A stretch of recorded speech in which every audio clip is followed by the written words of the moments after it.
Welcome to Buddha at the Gas Pump. My name is Rick Archer.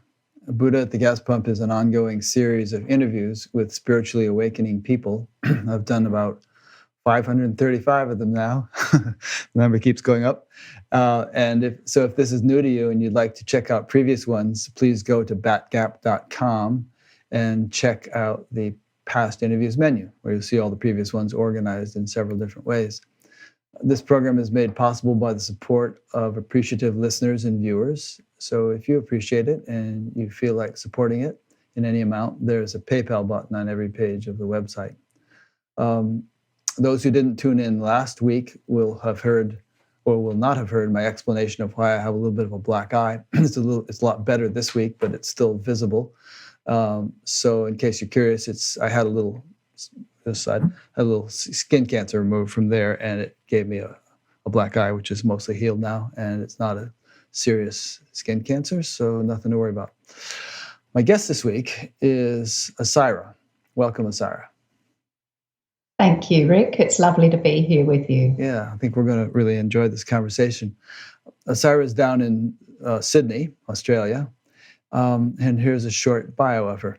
She brings a deep understanding of indigenous, ancient, and universal wisdom.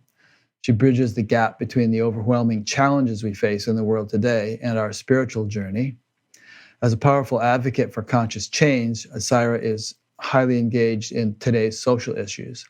Her enlightened commentary assists us to navigate the divisive worlds of politics, climate change, mental health, and beyond.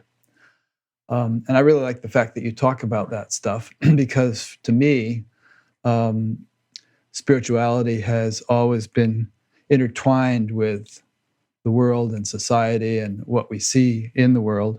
I consider whatever condition the world to be in to be a reflection or manifestation of the collective state of consciousness that all 8 billion of us are in.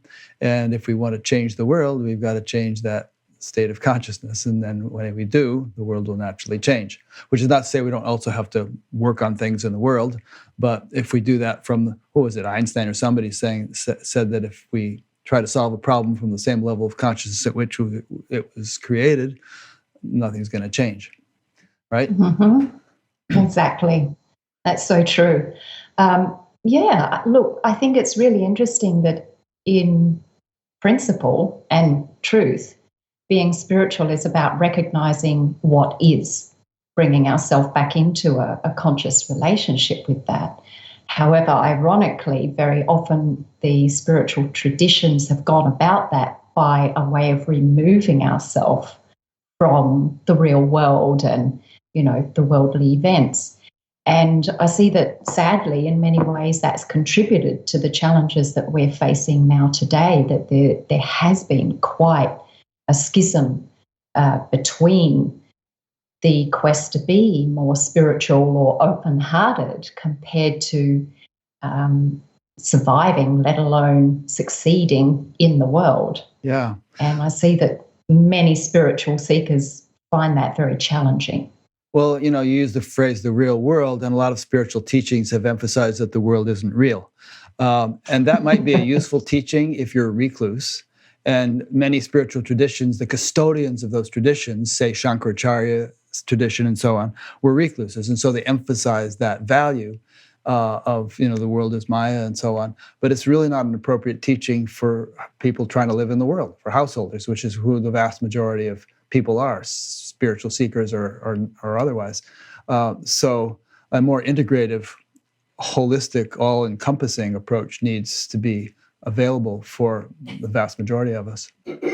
Absolutely. And I think the word you just used there, approach, is really key to this, because it's not so much that the world is not real. It's the way we perceive it to be is not real. Yeah. And that results in either our awareness and relationship with the true nature of existence, if we see it for its true nature, or we're in conflict with it because we're caught in a mental construct that is counter to the way reality actually is occurring. Let's play with that for a minute. And let's take a simple thing like a tree. Okay, we perceive it one way, a bird perceives it another way, a cow perceives it another way, a bat perceives it another way.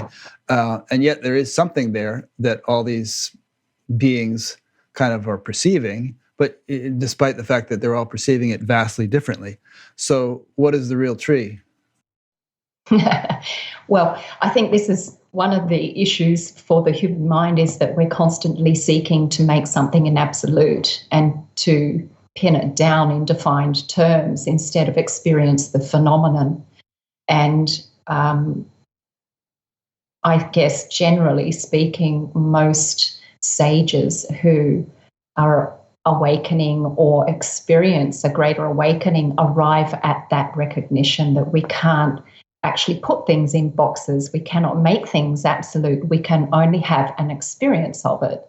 And once we have a direct experience of it, then we realize how transcendent, transient, immanent, and existing and non-existing it all is. And then we just have a relationship with that, rather than, trying to prove something right or wrong or this or that. We just have a direct experience with it.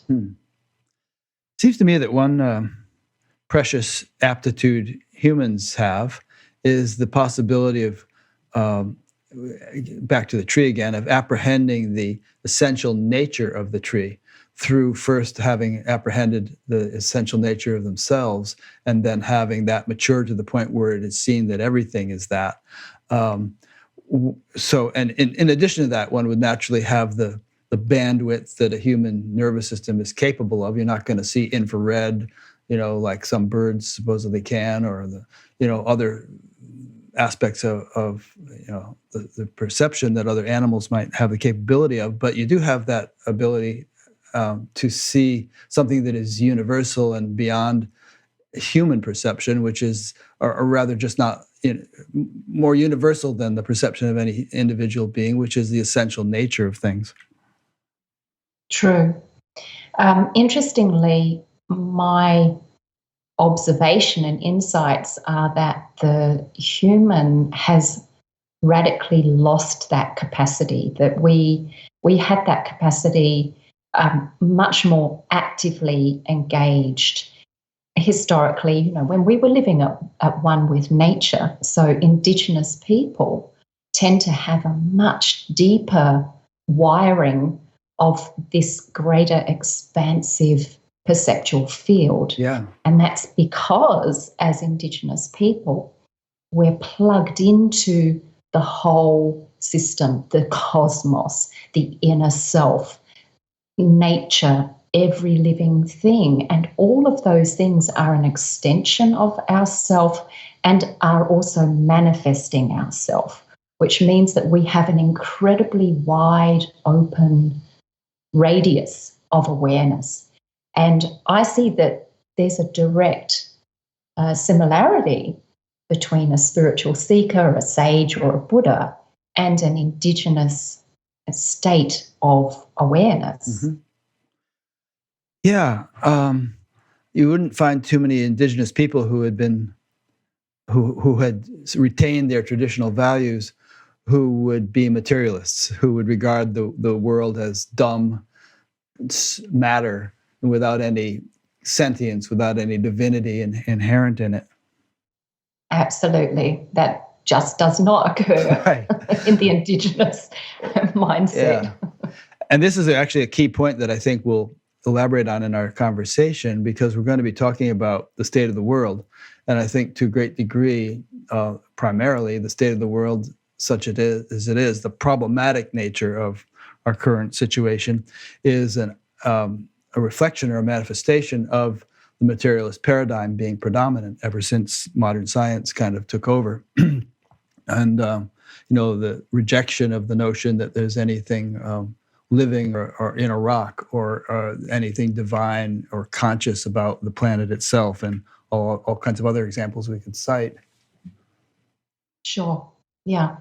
And I'd like to add to that not only is it a materialistic basis that we have created now, and most people are living within that mindset, but also it's a separatist mindset So there's a profound distinction between indigenous mind and living compared to modern human mind and living. Mm. And the indigenous was one of connectivity, wholeness, interconnectedness, whereas the modern human's mind is one of separation, isolation, superiority, possession, division, etc. And actually materialism arises out of that. Yes, you're right. And actually, Rene Descartes was considered to be partially responsible for the genesis of that way of thinking. Just kind of separating spirit from matter, or mind from matter, and the scientific approach which ensued was an attempt to sort of eliminate subjectivity from our investigation of nature. And there was this whole kind of I don't know. I can't explain it as well as some people can, but kind of fizzled out on that thought. But fundamentally, the notion of separating out, right? Yeah, exactly. That's basically it. Yeah. And of course, quantum physics has shown, and 100 years ago it showed, that you can't do that the observer actually influences the observed, and that everything is more inextricably interconnected than would appear. Mm-hmm. Absolutely. Yeah. Okay, we're getting ahead of ourselves. Let's learn more about you, and then we'll kind of loop back and talk about all kinds of things. You've written a book that I only had the time to read a chapter of, called Buddha on the Dance Floor, which sounds a little bit like Buddha at the gas pump. Perhaps, interestingly, doesn't it? Yeah, perhaps that title was inspired by the same thought. In our case, it was the thought that in this day and age, you're likely to encounter enlightened people in ordinary circumstances. Sure. Whereas I was pointing towards this notion that Buddha consciousness doesn't exist outside of the dance of life, Okay. that actually everything is the dance of life. And if we want to remove ourselves from the everyday dance, Mm-hmm. then we actually cut off our opportunity to recognize the Buddha within everything. Uh-huh. Good. But that book, Buddha on the Dance Floor, is kind of an autobiography, and up till the age of 30 of your life. And as I say, I only got to read one chapter, and that chapter was pretty horrific. And you're going to tell us about that. But why don't you just take some time now to sketch out, who you are and how you've, what has led you to do what you're now doing. Sure. Well, I guess I came in fairly well plugged in, to put it simply. So I experienced a direct awareness of the interconnection of all things. So my experience was energy. I was able to see and feel the energy of everything. As a young child? And yeah. Okay. Yeah.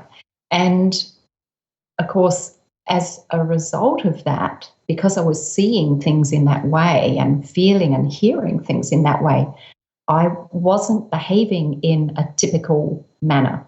So I was considered somewhat odd and strange and complicated and difficult and wacko, to the point that I was even considered at some stage whether I needed to be in a mental institution, because I would be talking to things that no one could see. I would say things that no one could understand. And it led to a lot of confusion. And aside from that, as we know, most families have their difficulties. Most humans, most people have their struggles. And my family was certainly having its struggles emotionally. And I suffered quite a deal of abuse. So from quite a young developing age, I had this, I guess it was a clash between these states of being completely connected with everything and the awareness of oneness and this immeasurable love with and for everything, and yet having the experience of something contrary to that played out towards me and all around me. And that created a really interesting dynamic in me, because on the one hand, I experienced a transcendence and an acceptance of the way things were. But on the other hand, it tended to evoke a great sense of rebellion in me. So I became incredibly rebellious. I didn't want to be put in a box. I didn't want to take on the ideas and beliefs that were being, or people were trying to impose on me. And that, coupled with a fair amount of abuse that I was experiencing, led to a point where, well, I decided I didn't want to be in that environment anymore. And I left home. How old? And I was 15 and a half. And so, yeah, I was very young. I moved from like people's homes from one place to another, always looking for somewhere to stay that felt welcoming and belonging and accepting and safe. And all the while I'd been having this recurring dream that I was being hunted down and then violated, basically, raped and almost murdered. And it was so vivid. And by this point, I was completely homeless, didn't have anywhere to stay. So I would be sitting up late at night in a cafe, and a couple came in one night and decided, that this young woman, young girl shouldn't be sitting there all by herself, asked me what was happening. And I ended up back at their place as a result of that, because they said, look, you can come and stay with us. And when I woke up in the morning, I discovered that I was living basically, or staying in a home that was a drug ring.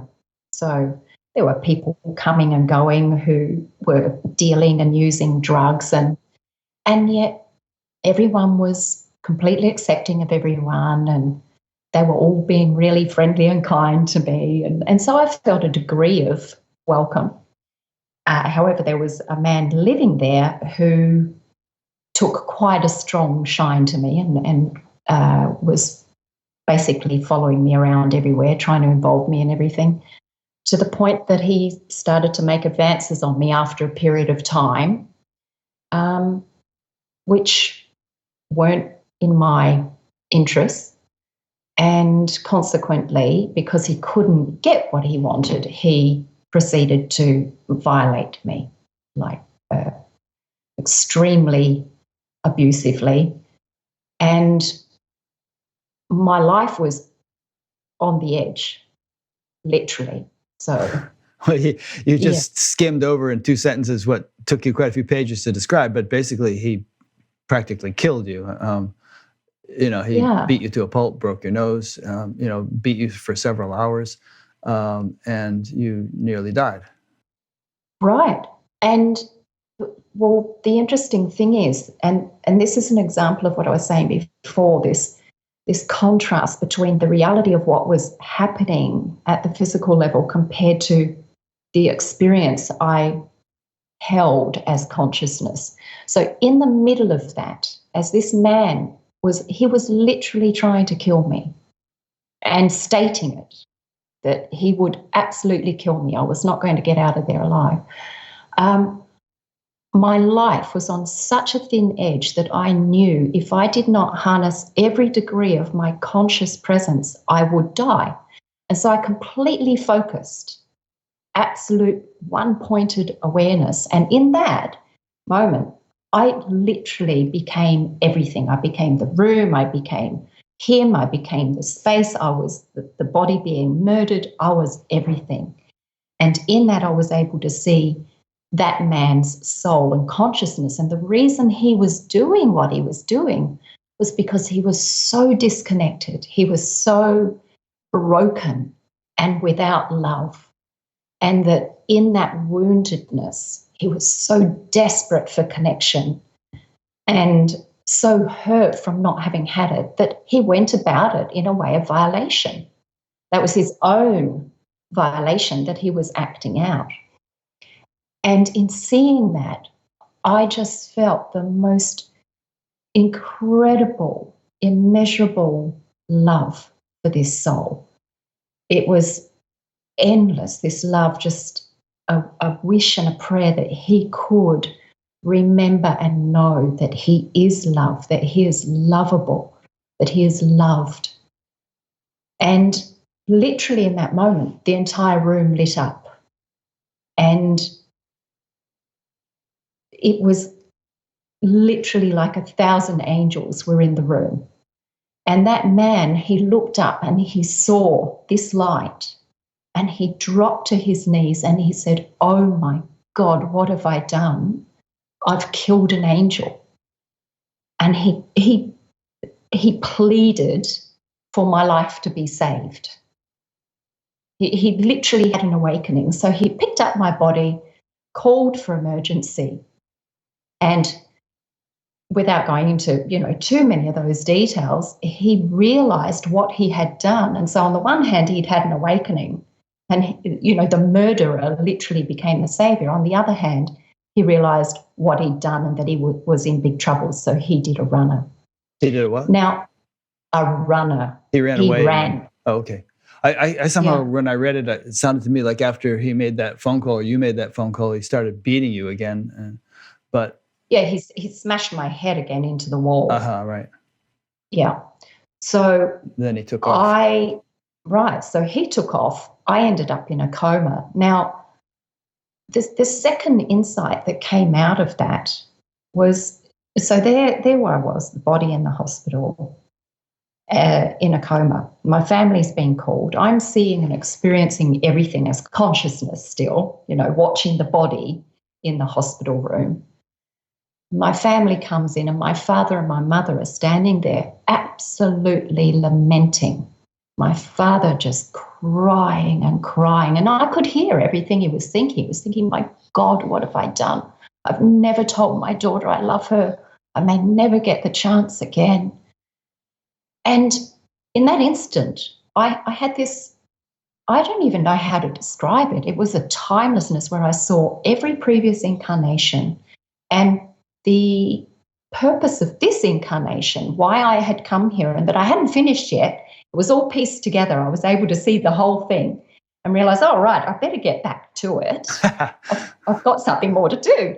And so I slipped back into the body and, through this incredibly swollen, broken face, I just opened my eyes and my face twitched and my father saw it. And he just broke down in tears, sobbing, and told me he loved me for the first time in my life. And what I realized consequently through that experience was that is the root of all suffering in humanity, that fundamentally we are love and we are oneness. Our true nature is all connected. But that we are living in such a way that we are so disconnected, we are so fractured from our true nature and from love that we don't know how to love. We don't know how to act in love, and we don't know how to be connected. And as I saw that, I realized, well, this is the entire human quest, is for us to be reconnected, is for us to reawaken to love and to know that every single violation that is happening on the planet is because of that wounding. It's because of our disconnection from our true nature, from our true self, from life, from the universe, from each other, and therefore from love. Yeah. And you can't really sort of blame anybody, I don't think, because disconnection has been the norm. We're born to disconnected parents, and then we become one ourselves, and so on. It's just this hereditary kind of tradition that gets handed on. And there has been, for the most part, no simple means whereby people can awaken. It hasn't been offered in the school systems. So it's just been this kind of vicious circle that's been going on, and things have been getting worse and worse to a point where I don't think they can get much worse without something changing. Yeah, yeah, and here we are. This is where we are right here now, today in the world. Society is collapsing. We are seeing crisis, endemic crisis in every single arena of our life. And people are aware of this. People are waking up to this. And people are angry about this. And people are confused and afraid and feeling helpless and lost and passionate as well. There's such a magnitude of energy behind the crisis that is happening. Yet, mostly, we seem to be struggling without a clear compass. I heard you say something today as I was driving over to the next town to have my stitches taken out. I was listening to some of your recordings. And one thing you said is that the thing about disconnection is the more disconnected you become. Oh, interesting. On my screen right now, I'm seeing Ayers Rock. I have these various screensavers that keep changing. That's in Australia. Anyway, the more we become disconnected, the more we suffer. And the more we suffer, the stronger you could almost think of it as a rubber band effect, the stronger the pull will be to get us back to connection. Absolutely, yes. So it's kind of foolproof in a way that we cannot escape our true nature, because our true nature is interconnected oneness and wholeness. And if we live contrary to that, with beliefs that counter that, then absolutely we spiral into greater and greater conflict, greater and greater suffering. And the more we suffer, the more we desire freedom from that suffering, until ultimately it pushes us to search for a way out that we have not been looking for before, because we've tried everything. And so here we are now. This is what we're faced with. Have you ever had the thought, considering what you went through in your early years and culminating in this near murder, have you ever had, there's a saying which is regarding spirituality and people who are going to awaken in this life, that when the postman knows you're going to move, he tries to deliver all your mail. Have you ever had the thought that you just somehow took on a shitload of karma in a really short amount of time in order to just kind of get it over with or something, so you could shift into something much more beneficial for everyone? Sure. Look, that's a really interesting take, a really interesting perspective on it. And I guess from one angle, it could absolutely be that. From another angle, one of the insights I had following that event was actually the collaboration, that his soul and my soul had conspired to enter into that experience, because he was seeking to reawaken to love, and I was seeking to demonstrate absolute love. Yeah, a lot of people say that who look into sort of past lives and life between lives and near-death experiences and all that. There's this whole orchestration of the coming life that takes place between significant players. Mm-hmm. Yeah, and so my what happened to him? Did he end up facing some kind of justice? Yeah, well, that was interesting too, because there I was, just having this absolute love for his soul and recognizing that there must be accountability for one's actions. Karma is karma. There's going to be some repercussion. And of course, because he had run away, there was a case and a warrant out for his arrest, and he was under special investigation search because no one could find him.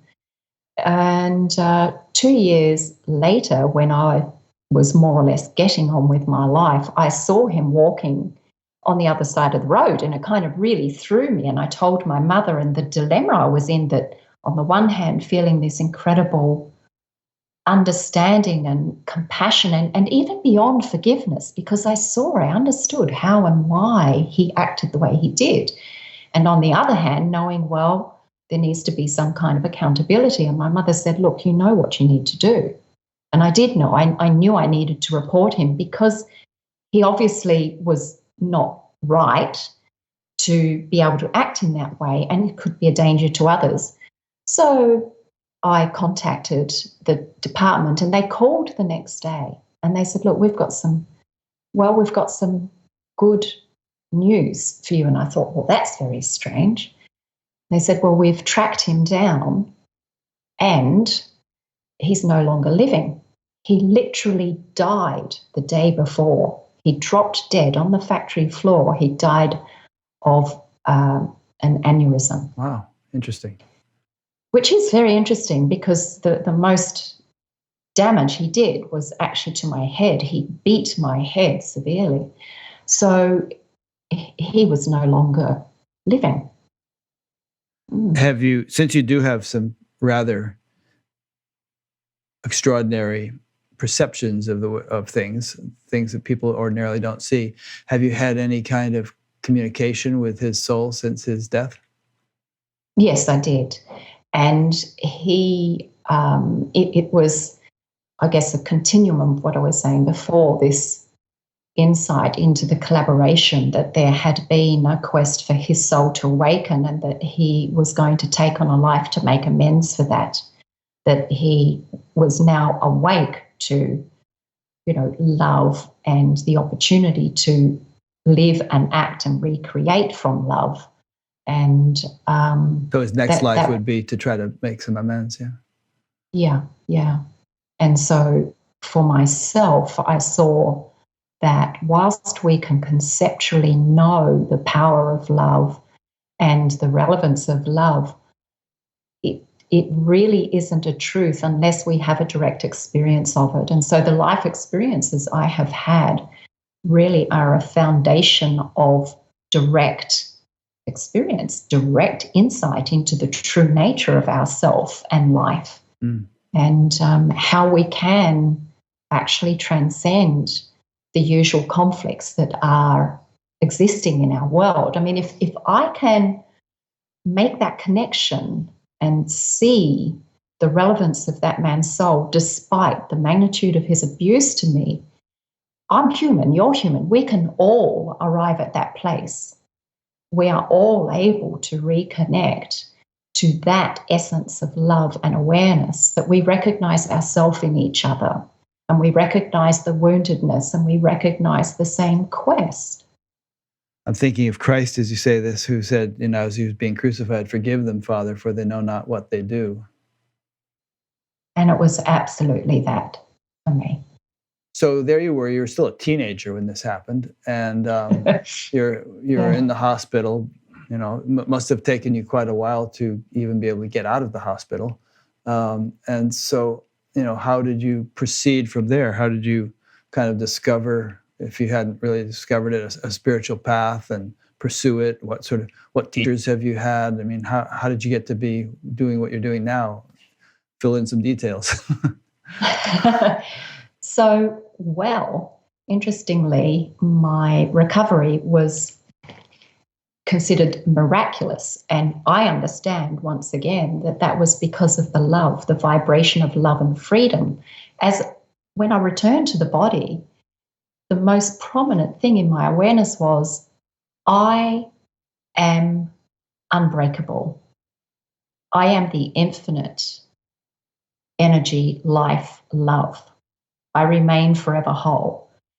And that vibration seemed to result in a miraculous recovery, to the point that I have very, very little visible evidence of that abuse. And yet, usually you would see an incredibly scarred human, even just physically, let alone mentally and emotionally.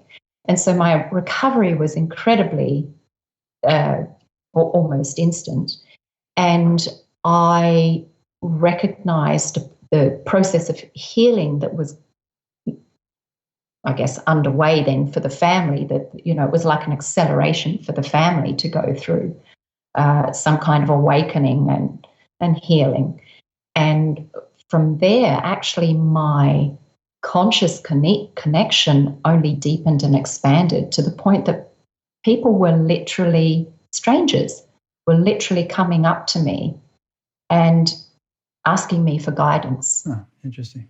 And I was having constant interdimensional experiences and states, whether it would be, premonition and kind of aware or operating on other levels, to the point that I was very, very active with a group of yogis on some other levels. So I would just sit and go into these states, or when I was asleep, I would be awakefully active with this group of yogis.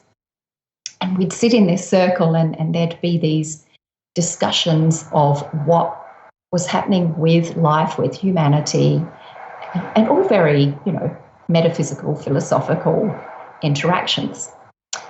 And this was the sort of thing that was going on when I was a child, and everyone just thought I was loopy.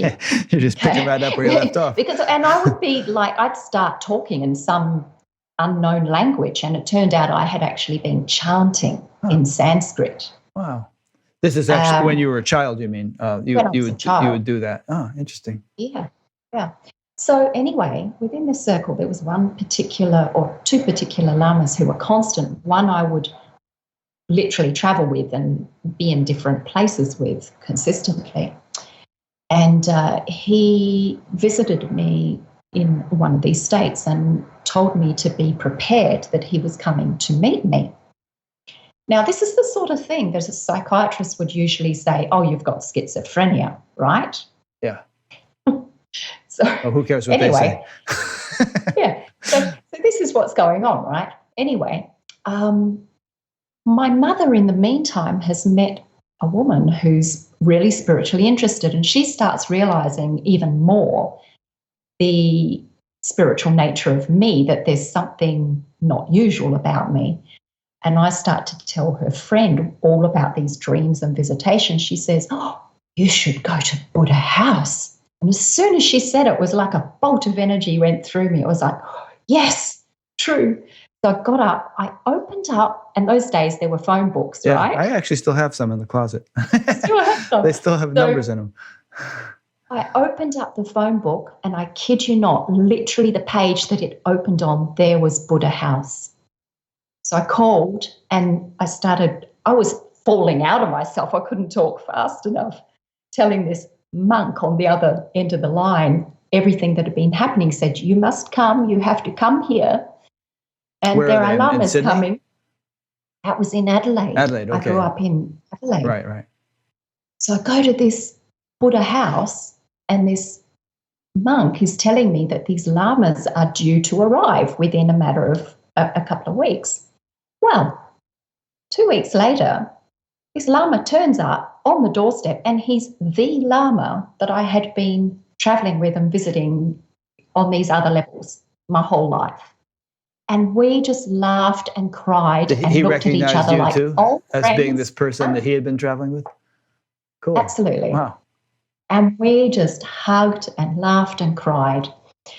So they had actually, it turns out, my mother found out from one of the women who was very involved in this Buddhist center that the lamas had literally come to get me and to take me back.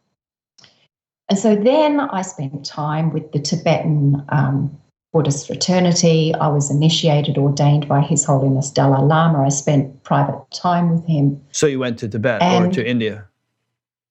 Okay. India, Nepal. Yeah. I shouldn't say Tibet because they were all out of there by then. Right. Yeah. I spent time up on the border.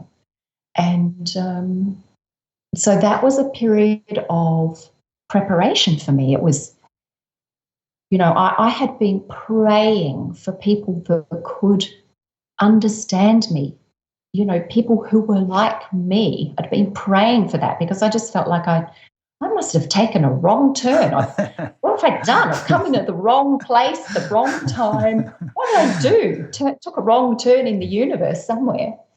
Anyway, so that was kind of like almost like a resetting for me, that it allowed me the time to put things back together in actuality instead of as my own states of awareness and experience where everyone else thought I was just mad. Yeah. So it was like a period of like confirmation and settling in. I don't really know how to explain you it. fell in because with it some wasn't. kindred souls who understood you. Yeah, Yeah. yeah. And it wasn't really a learning something new. It was a settling back into place in the world, and a preparation to then move forward with what I am here to bring. And so that's what set in motion a more official trail of my service. They told me ultimately I needed to go back to the West and serve as a guide, a teacher, etc. for others. Someone named Debbie from Boulder, Colorado asked, would you describe your traumatic experience with your attacker as a near-death experience? And obviously, yes, right? And and you mentioned that in that NDE, you had experiences of past lives. So did you experience past lives as a Tibetan Lama or some such thing? Yes. Yeah. I recalled the incarnations that I had in the East as already an adept, that I recalled the yogic practices that I had mastered, which was why I was already spontaneously practicing yoga and meditating as a kid, etc. Yeah, I don't think people just come in and do that stuff out of the blue without some background. Yeah. And speaking of NDEs, I mean, have you ever heard of Anita Moorjani? You know who she is? No. She's this woman who I've interviewed who had cancer and was on the verge of dying. It was down to her last few hours, and she had all these lemon-sized tumors in her system, and she was too weak to hold her head up, and she was down to about 80 pounds. And she had this near-death experience, and she went to the other side and had all these amazing sort of experiences, and then made the choice to come back, as people often do, probably everyone does who has had an NDE. And then she healed, like you, she healed up within a couple of weeks. The tumors went away and she regained weight, and she's been cancer-free ever since. She travels all over the world talking about this.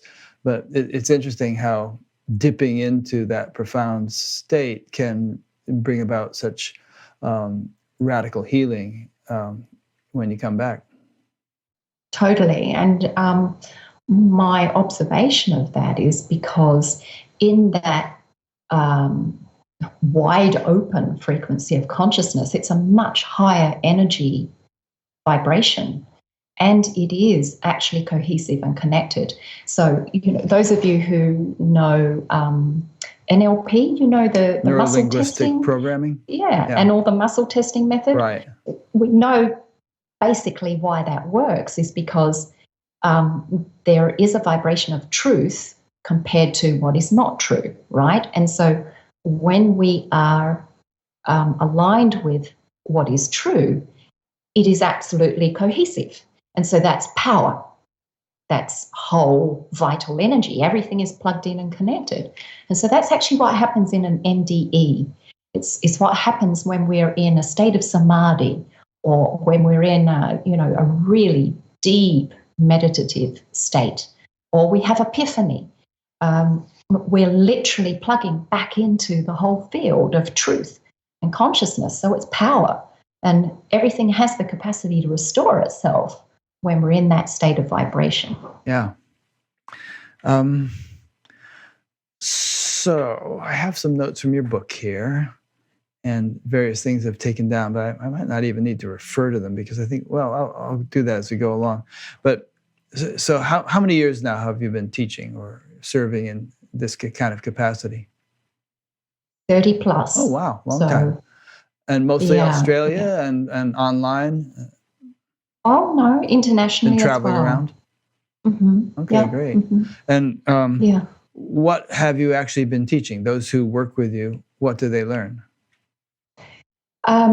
So I would say pretty well for most of the last 30 years, I've been holding a space for people to reconnect with the true essence of self. So to deepen in awareness, to use the natural tools and physiology that we have that is able to access those deeper states. And it's from that we're able to see clearly, we're able to feel and experience what is. And so I've delivered a vast body of teachings which guide the way to restore that connection, and anything and everything from, basic meditation tools and principles through to deepening self-reflection and how to experience really our connection with the whole of life. And so all of those works, there's actually a whole library of that work in the online platform that I've created, The Awakening Place. But there's layers and layers to those teachings, and so I've been doing regular satsangs, 1 day, 2 day programs, workshops. I've delivered programs in as many different places. For example, like Africa, I delivered a program to the refugee camps there. So it's quite broad-reaching. But now I'm really focusing in on this bridging the gap between the underlying spiritual principles and what is happening in the world today. And particularly I'm drawing upon my own Indigenous heritage and direct experience of what it is to be Indigenous, and an understanding of the universal principles that do underpin all Indigenous people. So that's very much my focus now in terms of what we might call teachings, is how to reestablish a new cultural narrative that helps us unify, first and foremost. And secondly, how do we actually navigate our way forward in a world that is so fractured? What do we already know, and what can we draw upon that is going to help us in that process? Yeah. When you say Indigenous, so you have a fair amount of Aboriginal ancestry. That's what you're alluding to there. And in terms of the world as we find it, you and I have mentioned this several times over the course of our conversation so far. And I don't know if most people in the world, it seems to almost be an assumption among spiritual people that, things are really getting intense, and we're looking at possibly huge cataclysmic shifts in society. But I don't think most people realize it that acutely, unless you're right in the thick of it. I mean, people who live in the fires of Australia, for instance, must realize that things are not normal. But, there's kind of this out of sight, out of mind mentality that many people go through. In fact, I was telling my friend, who is probably at this moment evacuated, her house may be burning as we speak, because I got a notice just before we started that there was a fire a kilometer away from her house there in New South Wales. Oh my gosh. I was telling her that, it's like, we haven't even heard about the fires on the news lately. It was a big thing a month ago, and nowadays it's the impeachment and Kobe Bryant and this and that and all kinds of other news events. And it's like, okay, fires, that's old news. So that's still going on, but we've already covered it, so we don't need to cover it. That almost seems to be the attitude. And then again, there's Syria, and horrible situation there. And there's the Rohingya people in Myanmar, and just all these situations in the world that make the news and then fade from our awareness, but they don't, they continue to happen for the people who are in the thick of it. And it almost seems like more and more of those things are going to get more strident in their call to us that something needs to be done, to the point where we won't be able to ignore them. Ask not for whom the bell tolls, it tolls for thee. Well, it'll be tolling right in our neighborhood. Yeah, and unfortunately what we're pointing to here are some of the patterns of human nature, and it is typical that the human makeup is to stay comfortable. We don't like change, and that's part of our hard wiring for survival. We stay with what we know and what we're comfortable with.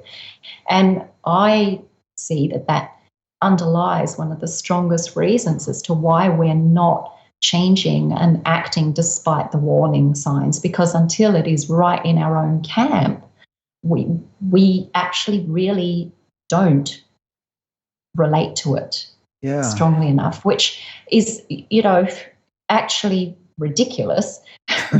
But at the same time, it's part of the human nature, and this tendency also for things to subside is, oh, it's passé now, like you say, because we're overfeeding our mind. When we repeat, we saturate our capacity to digest that information again, and it gets filed away. We put it in the out of sight box. And what I'm also observing is that these human tendencies are being directly, deliberately used by people who are dominating and controlling our platforms of information and controlling our societal decisions and systems. And that may sound a little like I'm starting to veer down the track of conspiracy theory, but this is reality.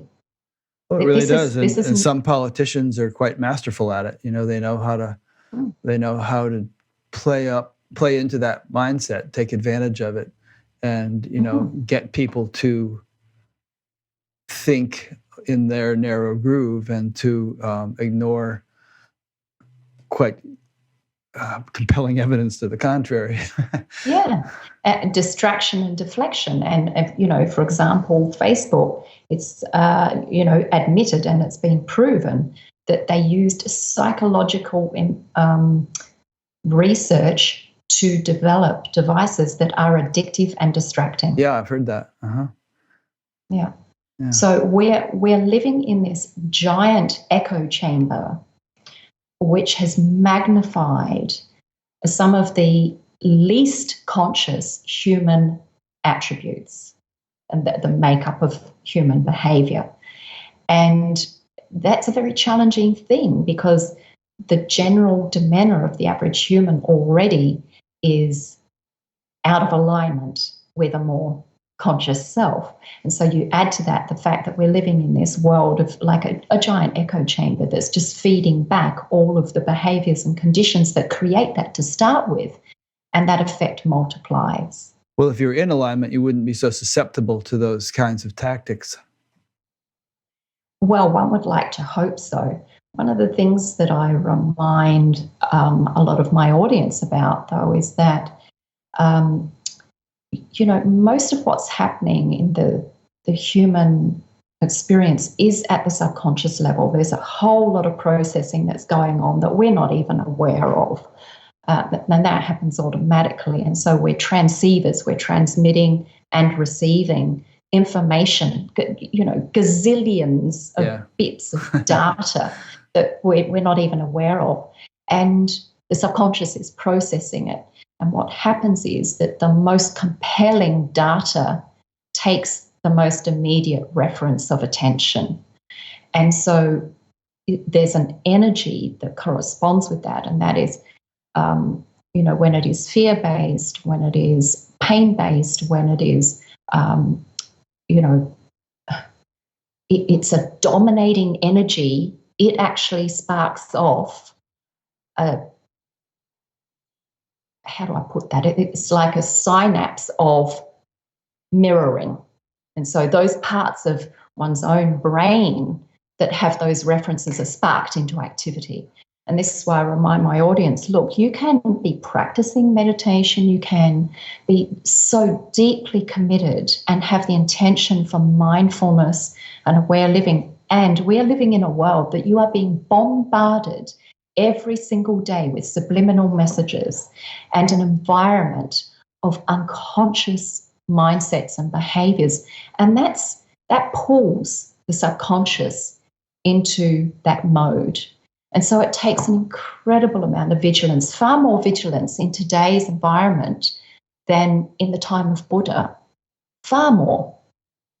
Yeah, I mean, life was simpler, I suppose. I mean, in some senses, we are in a lot better shape. You could die of a toothache back then, because they didn't know how to deal with it. But on the other hand, we're being bombarded, and the pace of change is increasing so rapidly. If you look at statistics about the the doubling of knowledge, and it's like this exponential curve, and the Yeah, doubling yeah. of information. I mean, the very fact that you and I are having this conversation, we couldn't have done this 20 years ago in terms of the technology. Um, and so we're making good use of something, but the very same technology is being used to propagate and disseminate disinformation, to feed people with pornography, to do all kinds of things that are not in in their best interest.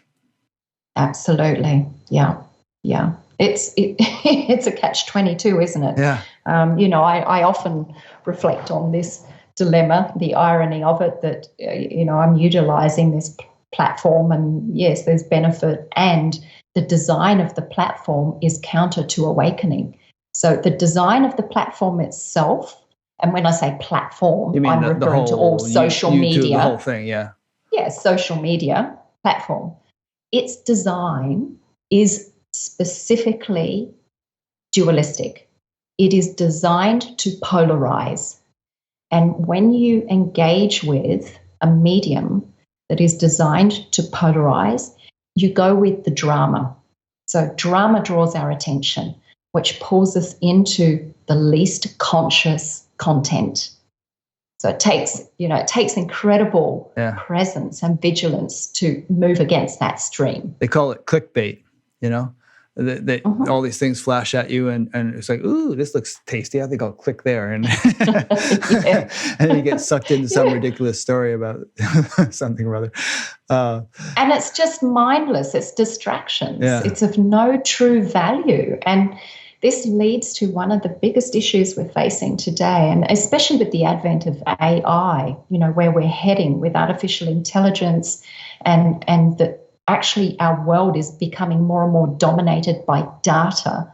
And that is that humans are losing a sense of value and relevance. And I think most people don't even realize that within 4 to 5 years, we're going to lose between 40 to 80% of our current existing jobs. Yes.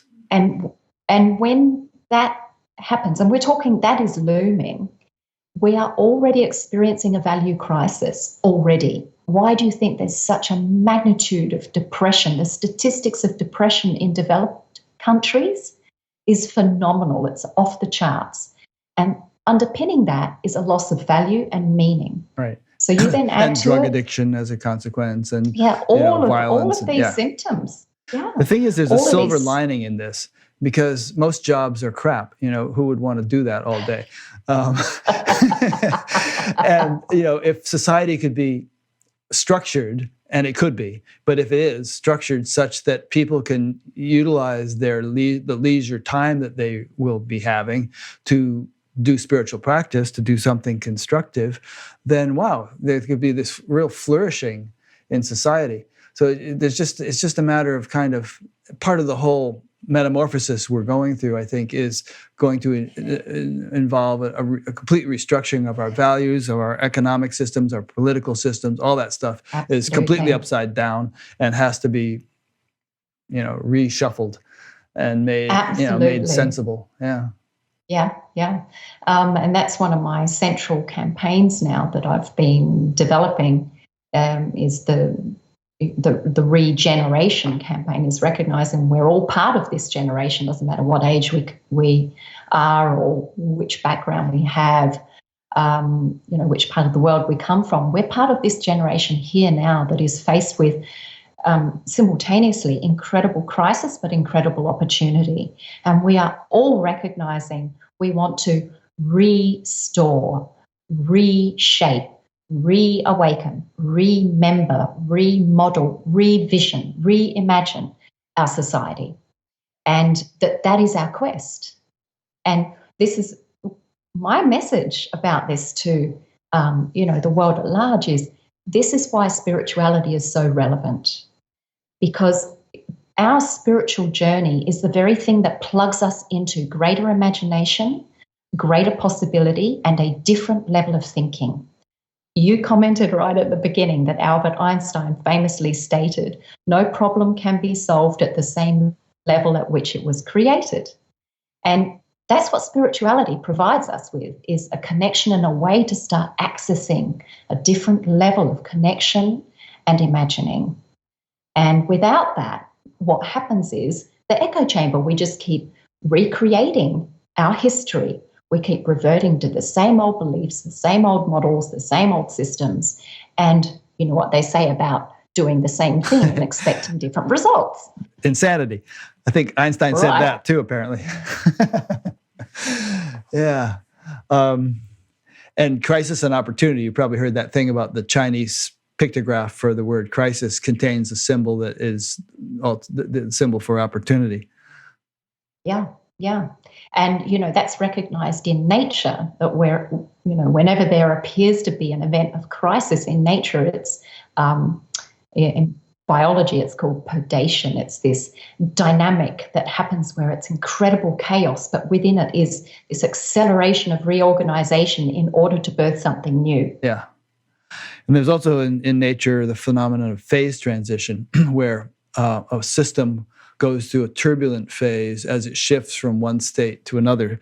Water is an example. You know, water can be getting hotter and hotter, and you don't see really much happening with it. And then as it reaches the boiling point, all of a sudden it gets, you know, really obviously turbulent, and then turns to steam, which is a whole different state. Yep, exactly. Same thing. And so, you know, if we think about it then, isn't that going to happen at every level, physically, mentally, emotionally, and spiritually? And, you know, I think spiritual seekers are oftentimes really, really hoping and wishing that, you know, if you take on this spiritual journey, it's all going to become lovely and unicorns and comfortable, butterflies. It's all going to be sweet and shiny, and like hell it is. It's, you know, it's like it turns everything inside out, upside down. And it's through that we get to reawaken or reframe ourselves. Yeah. Now, there's several interesting points here. This is a great conversation. On the one hand, I've heard people say things somewhat like you just said, that what might scare people away from spirituality. Oh, you know, you get into that, all hell's going to break loose. Your life was going to be the same. You know, nothing's going to work for you anymore. You'll probably lose your relationships and all this stuff. But on the other hand, I don't know about you, but I think I do know about you and about me, that spirituality has been such a godsend. I mean, the quality of my life is so vastly different than it was before I got into this stuff. And I wouldn't have had it any other way. And sure, there have been growing pains and things that I've had to let go. I mean, after I learned to meditate, I basically dropped all my friends and just walked with a dog every day until I found new friends several months later. And, so things are going to change, but you won't regret it in retrospect. No, and I guess the most important perspective on that is that the upheaval is short-term and temporary, and the benefits are long-term and far more integrating. And I think people forget that. They're afraid to undergo the passage of change and disturbance, because the human mind keeps boxing everything as if it's an absolute, you know, as if things last forever, and they don't. Everything is changing. There's one of my favorite stories is about this seeker who goes to the master and he says, Master, I've been following your teachings every day, and I try so hard and I meditate, and still there's no bliss. Why? What is wrong with me? And the master just looks and says, this will pass.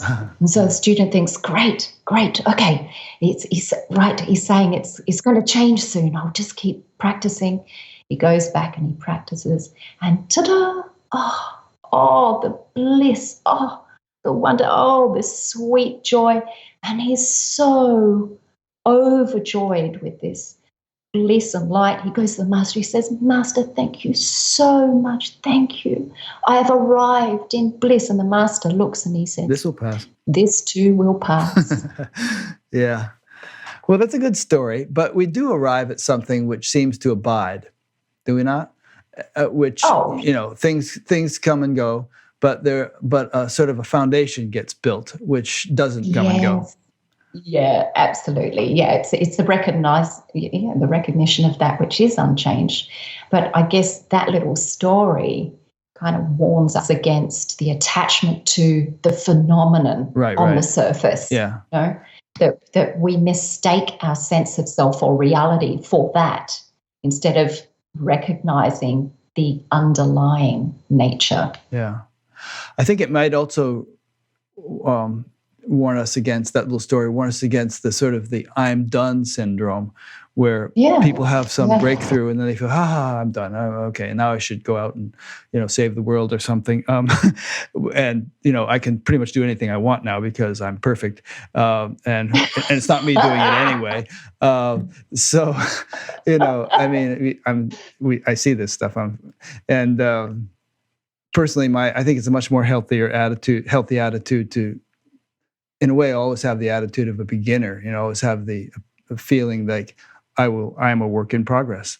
Which is not to say you're always going to be chasing the dangling carrot and never feeling fulfilled, but there's always room for enrichment, depth, clarity, stabilization, integration, refinement, and change, and evolving. Because even if one is fully awake and aware of the true nature of existence, the way in which we are experiencing or living or sharing that whole journey is constantly evolving and changing. Yeah.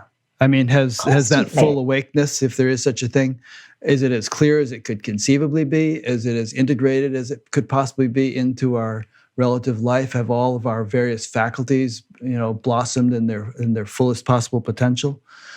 I don't think so.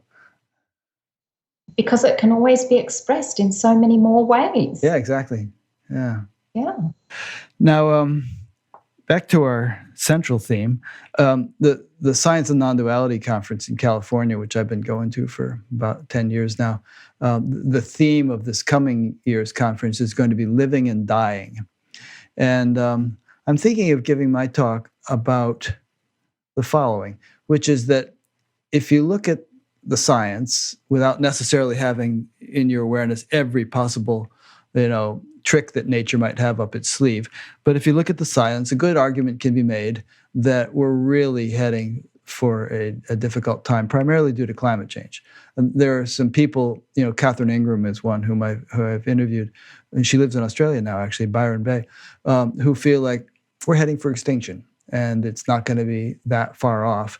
And so we should just adjust our psychology to that.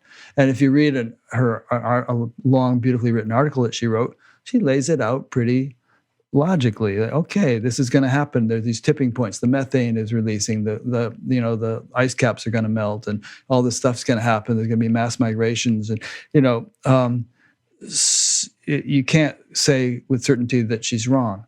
And there are people, like Greta Thunberg and others who really seem to feel it acutely and are blowing the trumpet. But I think that if in the absence of sort of an end game, Hail Mary pass, which is a football term, by nature, by the divine, they would be right. But I just have the feeling that this spiritual awakening, which seems to be epidemic in the world, yet subtle, not so blatant as so many things, is going to somehow save the day. That somehow it's going to not absolutely necessarily, but could very well bring about just what is needed in order to avert the kind of catastrophe that people see coming. So I mentioned the SAND conference because I want to sort of talk about this next year and kind of play with how it could actually do that. What is it about spiritual awakening that could avert catastrophe? So what are your thoughts on that? That was a rather long little statement I made there, but I think there's a lot we can unpack on this topic. Certainly. Well, I guess what I observe is two different dynamics that are co-occurring.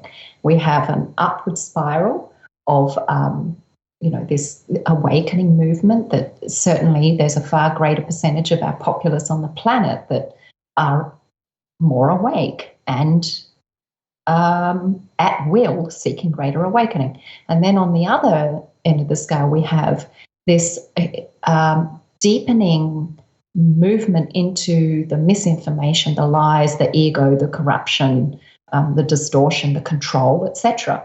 And it's like this momentum is happening. Like polarities are increasing. Mm-hmm. And that the ego will go to its nth degree before it turns around. We know that we take ourselves to the absolute depth of an experience before we're done with it. So in general, that's the nature of the ego. And my observation is that it's much more nuanced than it's going to be, spirituality is going to save the day, or, we're going to completely collapse. I think our world and existence is far too complex in its makeup and nature to say it's going to be an absolute one or the other. I see that there are going to be differing examples of each extreme and things in between happening on the planet. So I see that there are some places and populations that are going to. So some there places are going and to be some populations on the planet that are going populations that are going to evolve into a more conscious model. We have eco villages that are developing governance systems based on conscious principles, and then we're going to see other parts of the world that are just going to collapse into absolute anarchy, and maybe there's going to be entire populations that vanish. Yeah, So, I think, I don't know how I know this, but I have a feeling that you're right. That's my intuitive sense. And obviously, even in terms of, well, you can think of examples. If sea level rises 2 or 3 feet, and it could rise a lot more than that, but if it's just 2 or 3 feet, huge metropolitan areas are going to have to be evacuated, and they're going to have to be evacuated in the midst of various other climate catastrophes that are impacting them. Like, if the glaciers dry up and the Ganges doesn't flow very much anymore, and there's a huge water shortage and drought in India, and yet Mumbai and Chennai and various huge cities like that have to retreat inland, how's that going to go?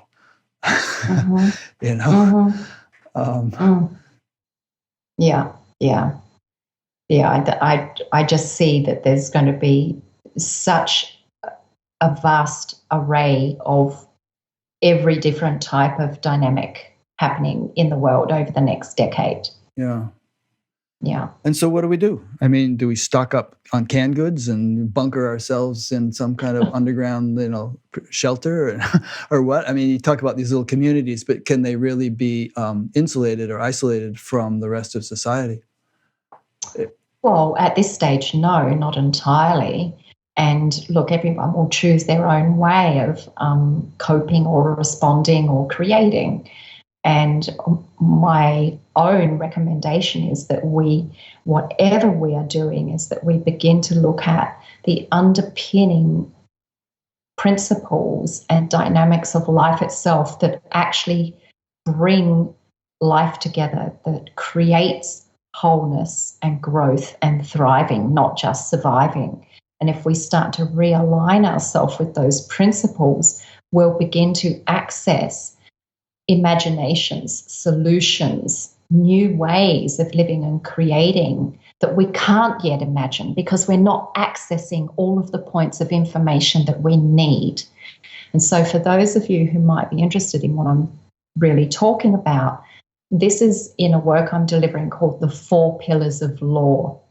And it's looking at the core principles that underpin all Indigenous life. And the central tenet that revolves around is all life is interconnected. So everything is interconnected. And when we know and understand that, and we look at the 4 paradigms in which that is made known, which is first and foremost, earth, nature, place, country, our relationship with it. Second, relationship, kinship, not just ourself with our human family that we're born into, but all the living creatures that are part of our environment. Thirdly is our soul or our self, the underlying essential spirit of all things, all creation, that within ourself as equally within all life. And fourthly, the cosmos, the patterns of the cosmos, so the relationship between microcosm and macrocosm. And when we know and understand that, we recognize cause and effect, and therefore we recognize the necessity of a commitment to our responsibility, not just to ourselves, but to all life. And so if we understand these four principles and we start to restore our relationships with them more consciously and model education and model systems that incorporate a relationship that unifies all of those in our life, we begin to generate a totally different dynamic. And it's well known in Indigenous wisdom and law that they are four primary threads within the fabric of our wellness. When one of them is severed, the fabric is weakened. When two are severed, it starts to fall apart. When three are severed, it begins to collapse. When four are severed, it's done. And what we're seeing in society is actually we've been, breaking up all four of them. And so we wonder why our society and systems are collapsing. That is why, because we've actually severed and fractured these relationships drastically. The thing we were talking about earlier regarding, the more disconnected from self or from one's inner nature, the more one suffers, and therefore the stronger the incentive or impetus to, discover or rediscover our inner nature. I suppose a dynamic like that may play out in the world, and perhaps may it even be responsible for the fact that there's this upwelling of interest in spirituality in the world. Perhaps it is due to the fact that life as it has been lived has been so unsatisfactory and is becoming more so. Absolutely. I agree 100% with that.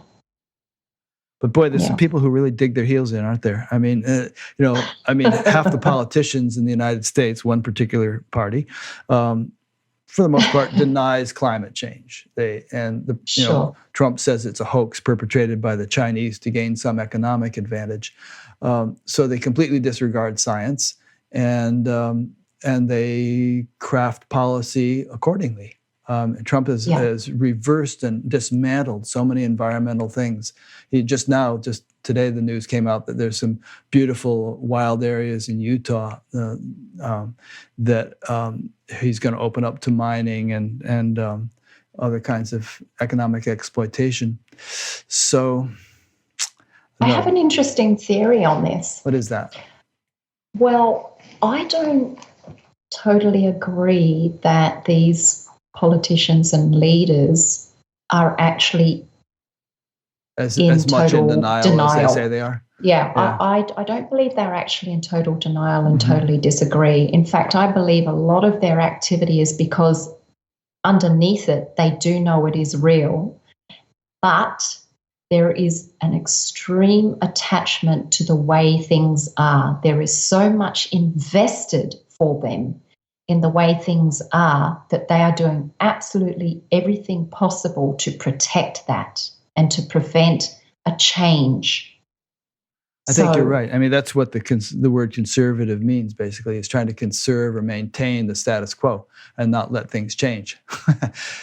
Whereas the word progressive, which is its antonym, is let's progress, let's change, And I think there needs to be a counterbalance. There needs to be a sort of a healthy relationship between the two. But at the moment, I think it's way swung in to the other extreme. There's another angle to this as well, and that is that there's certainly a part of these minds that don't get it. And this comes back to the makeup. I was talking about this difference between a more indigenous mind compared to a modern human mind, or a more spiritual mind compared to a materialistic mind. So the spiritual or indigenous mind has connectedness. It actually has a connective relationship with life, and it's able to see and feel and experience the interconnectedness. Whereas a modern human mind has actually been narrowed in and dumbed down to be disconnected and stuck in very narrow pathways of thinking. So the modern human mind and the materialistic mind is actually working in that mindset and therefore doesn't feel, see, know, experience the interconnectedness. So a lot of our politicians and leaders literally are incapable of truly understanding and comprehending the gravity of our situation or the reality of our situation or the relationship between coal and what really is happening in our environment. Like they just cannot and they don't want to. So you've got two things coupled there. One is the absolute will against it because they're very attached to the way things are. And the other is the inability to get it, to really deeply get it. And that points to... Go ahead. No, please continue. Oh, I was going to say that points to a very, very important catalyst for the change we're seeking.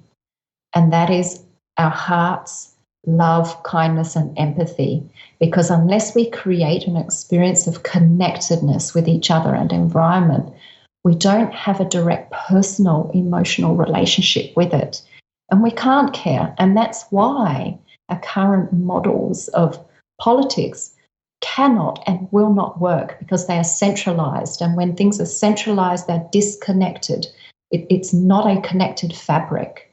Indigenous societies lived in small clans. The governance was local and an emotional relationship and connectedness with what is actually happening, and therefore a deeply heartfelt sense of responsibility. We radically need to reawaken this throughout all societies, and that means we're going to have to consider decentralized government. Interesting. Wow. Well, there's a lot to discuss there. Let's keep going. There's an American author who's since deceased a long time ago named Upton Sinclair, who wrote a book called The Jungle, which is about the meatpacking industry and the horrors of that. And he's famous for some saying that something like, you can't convince a man of something if his income depends on not believing it. Something like that. And and most, I don't know how it is in Australia, but most of the American senators and members of the House of Representatives have to spend most of their time trying to raise money in order to get elected the next time around. They spend hours and hours and hours on the phone, and they have to kiss up to all these big donors, many of whom are the oil industry and the pharmaceutical industry and things like that. There are more lobbyists in Washington, D.C. than there are politicians, and the lobbyists come with big pocketbooks saying, "Hey, I'll give you money if you do my thing." So. Yeah. And so they're bound in like that.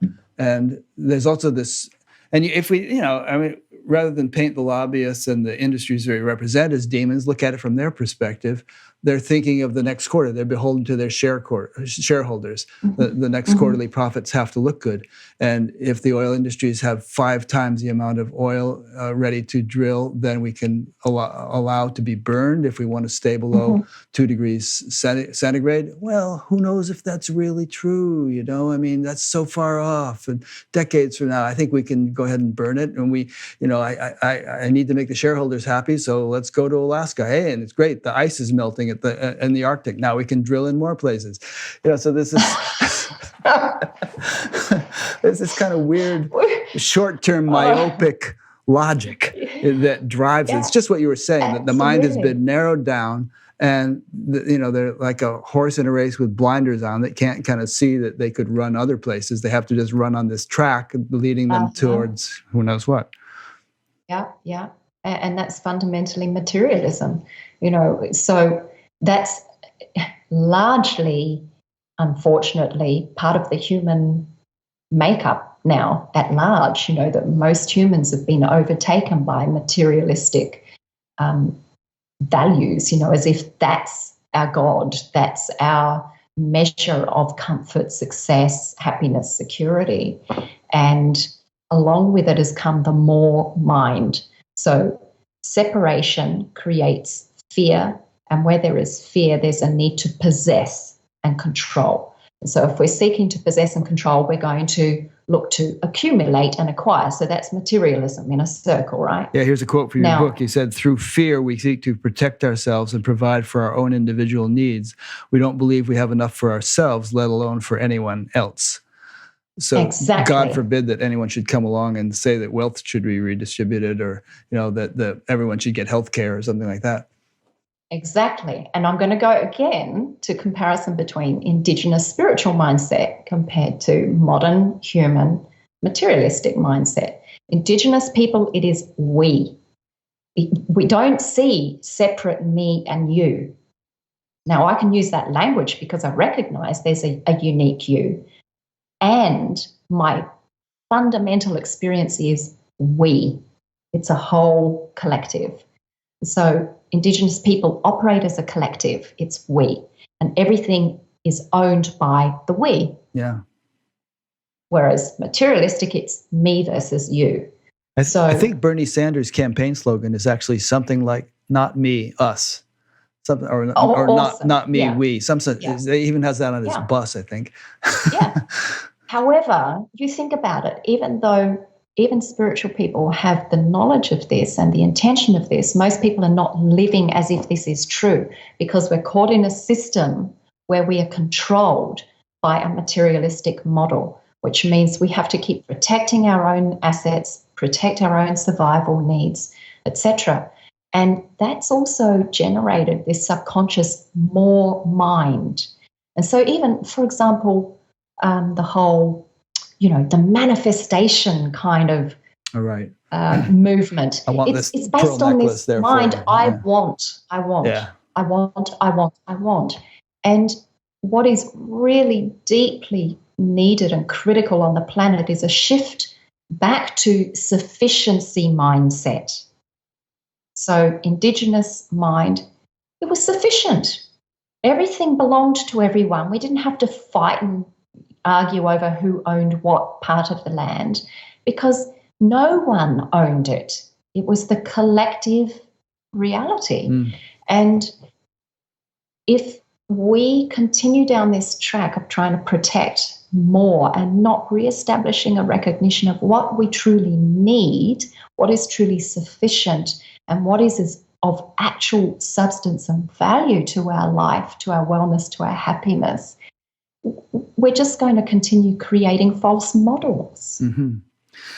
Yeah. Well, it's very, very evident in the collective consciousness that there's a frenzy to acquire many things which we don't really need. It's particularly evident at Christmas time, where they always do news stories about the riots at the stores where people are fighting over the latest big screen TV or something like that. Or people sleep on the sidewalk for 3 days to be the first to get the latest iPhone. And it's a never-ending chase. You get that object, and then you're told, "Oh no, there's something newer and better and bigger and fancier." And you get that object, and it doesn't really satisfy one's deepest needs anyway. So there's this emptiness still, there's this sense of lack still, and then something else shiny gets dangled in front of you. Oh, maybe that'll do it. Yeah, Nope. It's almost the addictive mindset. I mean, you get a buzz when you get the new iPhone, and this is nice. And then after a few days, it's like, like you say, some new model comes along or something. But people live for that sugar. It's like a sugar high that you get from eating this and doing that, and always going for the next sugar high, and then it always fades. The next thing you know, you're cranky. Absolutely. Yeah. And so I think really, life itself is going through a process of reawakening us to that, that again, it's an inbuilt design, it's foolproof. We actually cannot fulfill ourselves through material possessions. It's impossible. And so eventually we are going to be smothered by it to the point where we suffocate and we completely lose our life as a result of it. Or we are woken up to realize that's not it. Yeah. You've alluded to, little self-contained communities, living ecologically. And a few minutes ago, you spoke of decentralized government. do you feel that actually a time will come in some, I don't know how long, a decade, 2 decades, where that becomes quite prevalent and governments have been decentralized? Or do you think that people will just sort of go off the grid and live in their own little communities, despite the fact that they still live in the United States or Australia or someplace? Sure, I think the same answer applies here when we were talking about, you know, is it going to be complete collapse or is spirituality going to save the day? It's going to be very nuanced. There are going to be a lot of different examples and versions and degrees of these possibilities. I do believe I'm already working on and with groups that are involved in redesigning, governance models and involved in eco-village development. And I see that there are going to be, within the next decade, well-developed existing decentralised villages, for want of a better term, and potentially even nations that take on that structure. Yeah, I think, isn't it? well, some Which one in the Northern European is Scandinavia? it? I think Greenland, Norway Scandinavia, or Denmark, or one of those places, aims to be completely alternative energy based in a certain they're heading in that direction. Yeah, and Germany is doing very well with that. Yeah. So, and look, I know that there's a lot of controversy around it, and a lot of people don't fully understand it, etc. But this whole blockchain development, cryptocurrency development, Bitcoin is an example of this emerging mindset, that there's this recognition that actually centralized systems are closed systems and are doomed from the start, because existence is not actually a closed system. It's an open system. So, that is an example of this emerging mindset of being decentralized in the way we work with our resources and develop our systems. Yeah. That's interesting. Another thought that comes to mind is that, and you've also alluded to this, is that, we have tremendous untapped potential.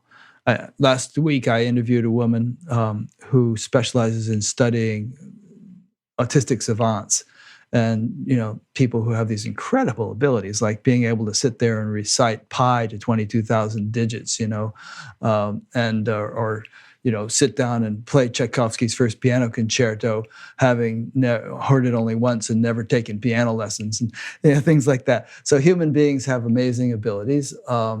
And I don't know whether it's somehow inherent in our brains, or actually our brains are an interface to a larger field of information and intelligence, which I think is the case. But if we develop these marvelous instruments that we each own sufficiently, it seems to me that all kinds of marvelous innovations and technologies in every field, politics, sociology, energy, alternative energy, and so on, which we can't even imagine yet, will blossom. Totally. Now, there's a few little things I'd like to expand on from that, because that's a great little topic to investigate. So, this untapped potential. So, firstly, we know that the human brain operates through different modes or frequencies, and in general, we know there's beta, alpha, theta, delta brainwave activity. We know that if we operate at certain brainwave states, we get certain experiences. And so meditation corresponds with alpha, theta, and even delta. But there's another brainwave state called gamma, and that is an activity state where we've gone into entrainment and we've accessed a higher frequency, and all of a sudden our range of consciousness or access to intelligence expands dramatically. And Albert Einstein was very plugged into that. He deliberately put himself into gamma brainwave states. So, by the way, this is some of the stuff that I've taught through programs like Mastering Meditation, so people can deliberately access and use these different brainwave states. But there's another factor that is really important to recognize, and that is that because we're still primarily operating in this mindset of me, the isolated human, we've actually lost the way that nature evolves and exchanges information. So, again, comparing with Indigenous minds, learning was actually experiential, direct, connective development, which means it involved the entire landscape, the environment, and all of the people and all of the animals and creatures and the cosmos. And so there was this massive channeling in and connecting of information. And by way of absolute present moment engagement, naturally Indigenous people were experiencing and activating gamma states of brain activity. So, for example, if you're focused on creating a tool and you're so completely present, creating that tool, you're shaving down that wood, you're in such an occupied state that there's this greater sensitivity and information comes in. But the point I'm making here is that we're oftentimes attempting to arrive at these higher illuminations in isolation. And we haven't yet worked out that if we recreate a way in which we're interacting with the whole environment, with each other, establishing a deeper connected relationship with life, the cosmos, and each other, and activating those states, then we're really going to access some very different imagination, new possibilities that we haven't even begun to imagine. Yeah. I mean, you're kind of alluding to the 100th monkey principle here, where once a certain threshold is reached, once a certain percentage of society has begun to access these states, or whatever we want to call them, there could be a kind of radical shift in the collective. Yeah, a leap of consciousness. Yeah. One thing that I think a lot of people feel when they hear of Indigenous people and their wisdom and so on, they think, yeah, that was cool, and wow, the Hopi Indians, they really knew they had a profound attunement to nature, and the Bushmen of Australia and the Aborigines, the Bushmen of South Africa and the Aborigines of Australia and so on. They think, I wouldn't want to live like that, you know? I mean, I don't want to just sort of sit in the dirt in a loincloth and have to go out hunting for breakfast and that kind of thing. I mean, there's so many modern technologies and comforts and so I think many people would hope that somehow we can get the best of both worlds. And absolutely. Yeah. And that's really what I'm proposing. And I know a lot of, my Indigenous brothers and sisters, uncles, aunties, and elders all propose as well. We can't go backwards. We're here now. We can only go forwards.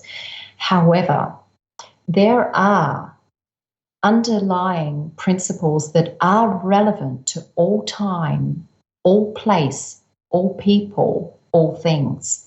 And it's in honoring and valuing those and restoring those in the way we are living with life and meeting our challenges and our problems that will lead us forward to work with what we have now, what is serving us, what will continue to serve us, what isn't, what do we need to let go of, and what do we need to restore that is relevant, that we know from past experience.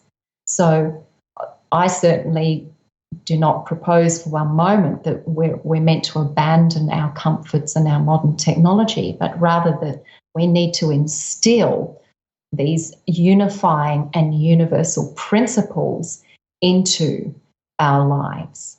Yeah. I don't think we could abandon our technology. I mean, there's certainly things we could do without and hopefully will do without, but we can't unknow what we know. Even unfortunately, certain, nuclear weapons technology and stuff like that, the knowledge is there. Unless there's such a complete erasure of the data banks of human knowledge, that knowledge is always going to be there. So theoretically, someone could take it and build a bomb. But I think that we need to, if we can align as a species with higher consciousness, then that knowledge can be thought of as sort of in the dustbin of history, and we won't conceive of using it. And yet we'll have all kinds of knowledge that we can use that could make life better than it's been for the Aborigines and for modern man. That sort of the best of both can be distilled into something that's better than both, better than either. Sure. Look, on that point about even nuclear, weaponry at war, for example, this is one of the spiritual ideals very often, is that we can create a world that is free of violence and that we need to do so. And in my observation, I see that that's actually one of our misguided, unrealistic hopes, because inherent to all nature existence, including the human, is a destructive force. And it's when we deny that and when we don't understand it and live in balance with that destructive force, that it actually becomes either suppressed or concentrated. When it's suppressed, it becomes internally destructive. And when it is concentrated, it becomes, explosively destructive. So if we don't live in a state of balance individually and then at a smaller scale collectively with our destructive tendencies or the destructive qualities of life, then we're actually living a delusional pathway, imagining that we can somehow live without an element of violence and destruction. It's unrealistic. Creation is destructive. Yeah, I mean, we wouldn't exist unless stars had lived out their life cycles and had exploded as supernova and spewed out heavier elements throughout the galaxies, throughout the universe. And that we're, as Joni Mitchell sang, we're stardust, So destruction serves a purpose, as does death. I mean, we wouldn't live very long if cells were not continually dying and being regenerated within our own bodies, and neither would the Earth be a very pleasant place for very long if no one ever died, and yet they kept procreating. It would get a bit boring, actually. Yeah, get a bit crowded. So that it seems to me that there's a proper balance of destructive and creative forces, which. And then there's an improper balance, and these days the destructive is too predominant or something, that it hasn't been channeled in a way that's really benign as it could be. Yeah, and that's because of the imbalance. Either there's a denial of that destructive force, or there's a possession of it and a concentration of it. And so what we're seeing is exactly that we think, if I don't, kill this animal to sustain my life, I'm doing good. And I'm not suggesting we should farm in an inhumane manner, but that there's a circle to all life. Right. And we are consumed, consumer, consuming, that's part of the circle. And the thing is, if we're avoiding that, we're displacing that element of destruction, and it's actually placed on someone else. That destructive element then can you give us an example of that? Responsibility of another person. For instance, are you saying something like, well, if we don't kill our own cow in order to have food, then we're hiring somebody else to do it for us? Is that what you're saying, or are you saying something different than that? Well, that's one example. There's also the example that,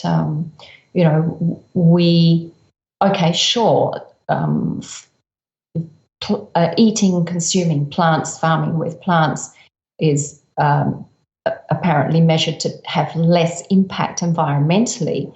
Nonetheless, thousands of insects are still killed in the process of farming plants, for example. And the way we go about that is displacing something somewhere.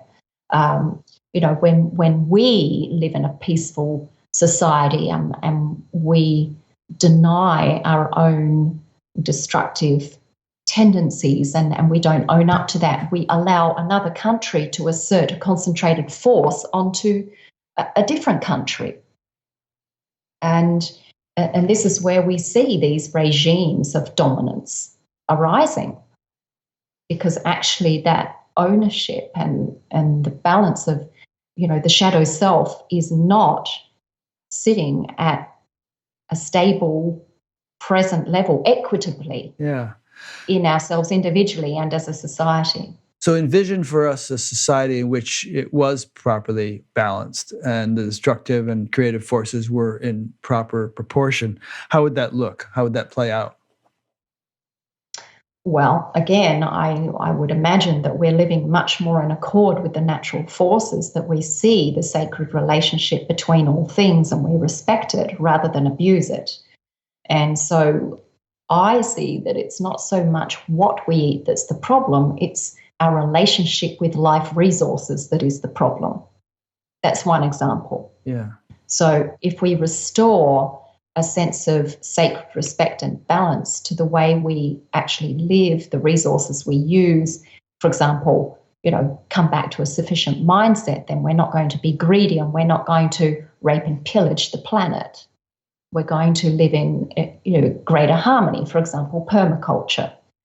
There's also free roaming animal farming, where, if we raise livestock in a manner that is free roaming, it doesn't use anywhere near the resources or create the devastation that our current farming models do. Very true. I mean, I have a friend named Phil Escott who's been on this show who is a carnivore and advocates that diet for those who, for pretty much, he thinks it would be good for everybody. But he says, it would be so restorative of the land to allow ruminants to just wander around on the land. Like in the U.S., we used to have millions of bison or buffalo roaming the prairies, and there was thick, deep, rich topsoil. These days, it's all grow corn, grow soybeans, feed a lot of it to the animals so that we can eat them. And the topsoil has been depleted to the point where at the current pace it will be unusable right. in some decades. But actually, really, we're going to have to address the elephant in the room at some point, and that is that we can be talking about all of these issues we're dealing with and how to adjust ourselves with farming, resources, consumption, etc. And, we're constantly going around in circles because of the dilemma of actually population, the human population. We are overpopulated. Yeah.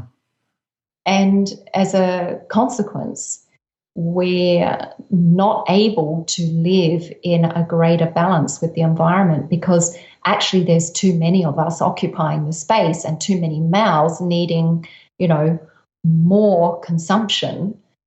And so how can we actually restore a balance when actually the ratio of human occupancy on the planet compared to a natural ecological system is out of whack? Well, it's interesting. I'll pop in a question here from Melissa in Perth, who just sent in a question. How do you see sufficiency mindset working today? Perhaps easier with smaller numbers of people and with nature's resources respected. Now nature's resources are either under strain with the demands of population and providing for a global population. Is sufficiency mindset enough given the global population?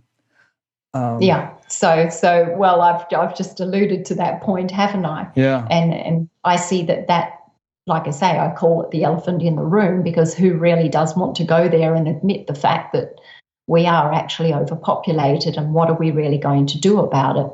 Because if the Sahara Desert were fertile, one of those. If all the unfertile places in the world were fertile, then perhaps we could sustain this kind of population. I don't know. And perhaps there could be an adjustment to the environment through alignment with the natural law that would render a lot of inhospitable places fertile. But on the other hand, the coronavirus is spreading. We were talking about what might happen if, sea level rises or if temperature rises. If temperature rises to 6 degrees centigrade, we're all dead. But if it rises to 3 degrees, it could kill off hundreds of millions of people, billions, actually. And I don't mean to sound like gleeful about that, but it would be a No. horrific process. But if population really does need to be reduced, and if we're shifting into a world in which is going to be ideal in terms of its numbers of occupants and all of its other practices, perhaps there will be some kind of catastrophic reduction of population that takes place. Well, it's one of the things that has been prophesied. It has actually, through many Indigenous societies, and not just Indigenous societies, but some of our prophets or Edgar Cayce, people like that. Yeah. So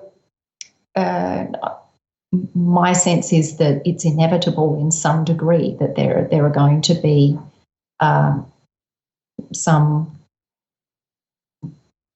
readjustments, reductions and readjustments in terms of human population, as well as what's happening with our environment.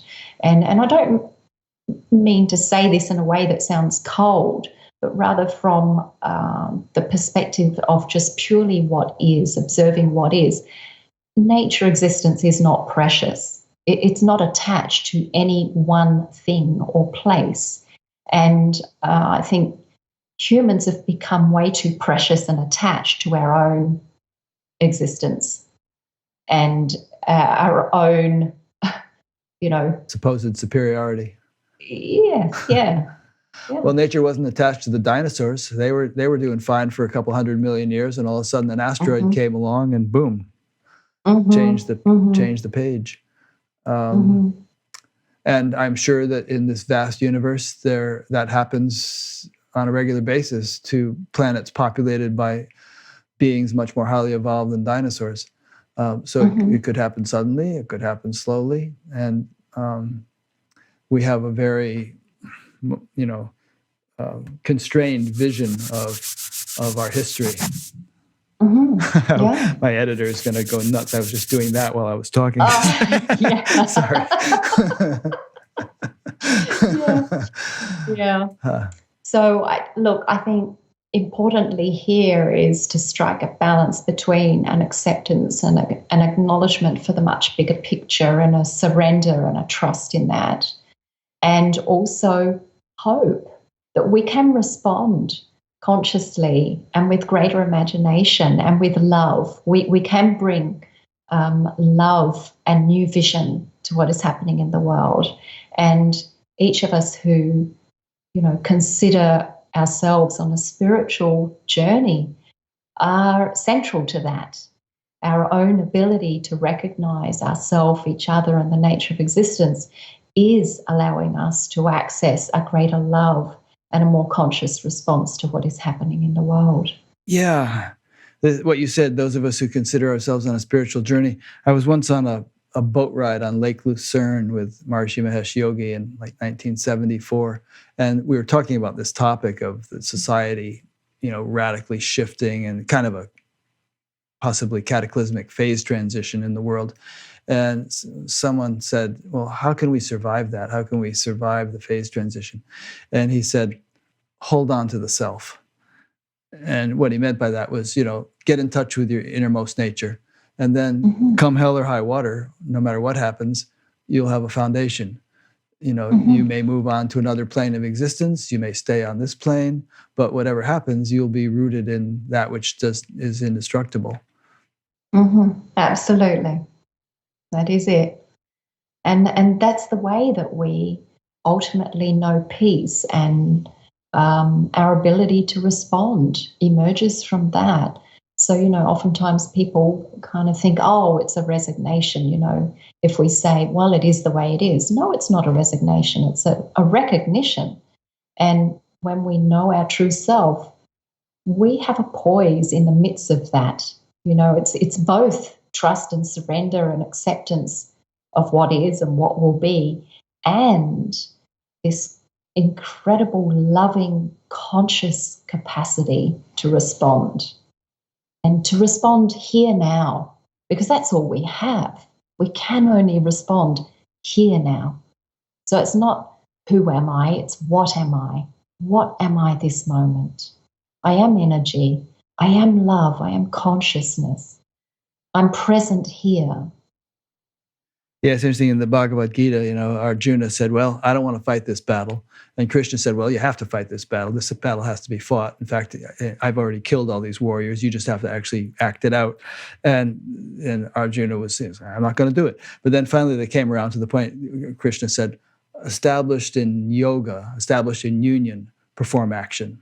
And then you'll be acting in accordance with Dharma. You'll be doing the right thing, even though on the surface some people might say it's the wrong thing. So, this whole thing of, we were talking about destruction earlier. This whatever our role is, I think if we're truly, not just intellectually or in some mood, if we're truly established in the self, capital S, then we will act out that role in accordance with nature's intelligence or intentions. Yeah. And again, it points to the tendency for the mind to want to preempt, to define things and say, oh, right, if this happens, then that's what I'm going to do. And, oh, if I'm going to do that, then if ever I meet that in another moment, I'm going to do the same thing. No. It's like, well, what does a yogi do in the moment? He's confronted by a scorpion. In one moment, there might be a scorpion there and there's a little child 2 feet away, and the yogi will just instantly stomp on the scorpion. Yeah. In another moment, the scorpion is there and he just waits. He stands still and the scorpion just moves away. And it's not that there is a right or a wrong. There's just this moment with awareness. Right, which points to the principle of spontaneous right action. Just, you can't intellectually calculate all the ramifications of any action, but if you're attuned to that level of intelligence which is orchestrating the whole universe and acting in accordance with that, then action can actually be as perfect as if you did have all the information in the universe, even though you don't. You just act in accordance with it on intuitive impulse, and it turns out to be the right thing. Yep, absolutely. Yeah. Just tell you a little story about the yogi and the scorpion. So there was this is a little bit of a segue, topic change, but there was a yogi sitting by a ditch, and a scorpion had fallen in and was drowning. And so he lifted the scorpion out, put it on dry land, and the scorpion stung him. And then, the scorpion crawled back into the ditch and it was drowning again. So he did it again. And somebody observed him doing that, said, "What are you doing? The scorpion keeps stinging you over and over again. Why don't you just leave it there?" And he said, "It's his nature to sting. It's my nature to save."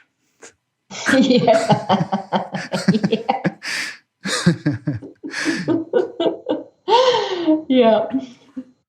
So tell us a bit about what you have to offer. I know that we've been in touch with Leilani, and she was saying that you'll set up some page where people who've listened to this interview can click through and get some kind of discount on your courses or something.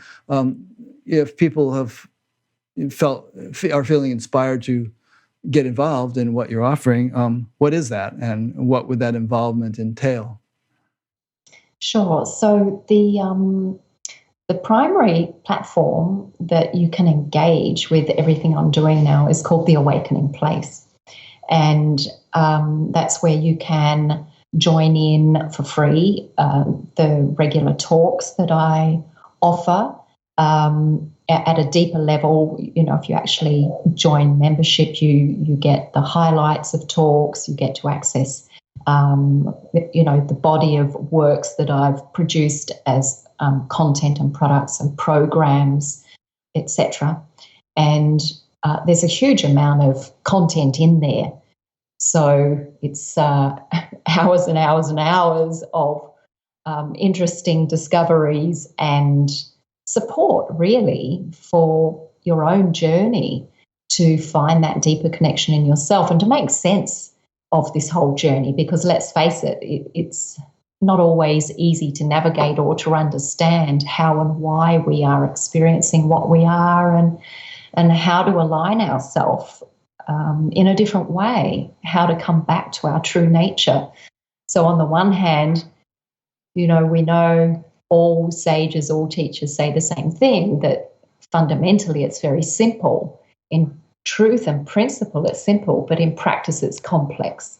And so that platform is a way for you to discover multiple tools to understand that process for yourself and to take more steps into being more consciously present. So that's the awakening place.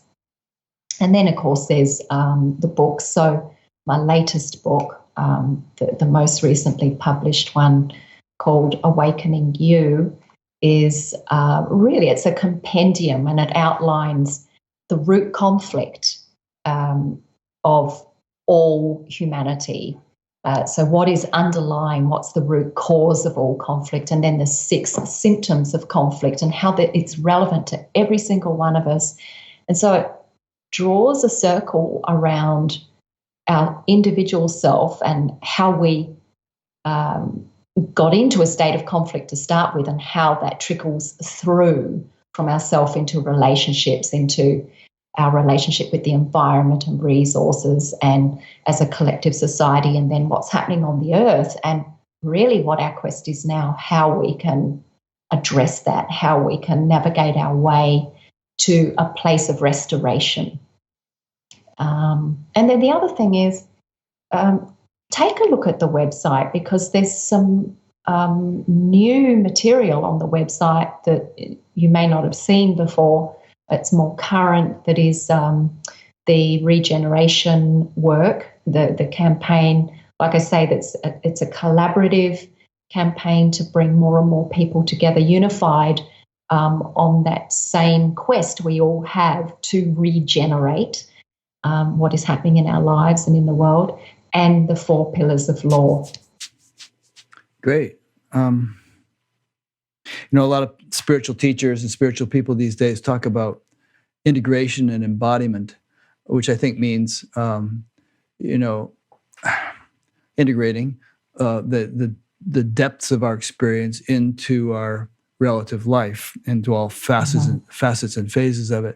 So I think you're a great example of someone who's doing that, not only in terms of your individual life, but in terms of all these societal things that we've been talking about, and ecological things and so on. Because ultimately, I think that, this ocean of inner potential is, the nourishment which all aspects of life draw upon to sustain themselves, but unfortunately, in most cases, the flow of nutrients is really minuscule. But it can come as a flood or something if we manage to build the connections that are needed, into all the manifest aspects of politics and economics and agriculture and technology and military and everything else. So Totally. It seems like you're really on the forefront of doing that. Yeah, and look, it's a challenging time. Life, certainly, I'm faced with challenges. We all are. And, you hit on that really relevant point earlier, and that is we all continue evolving.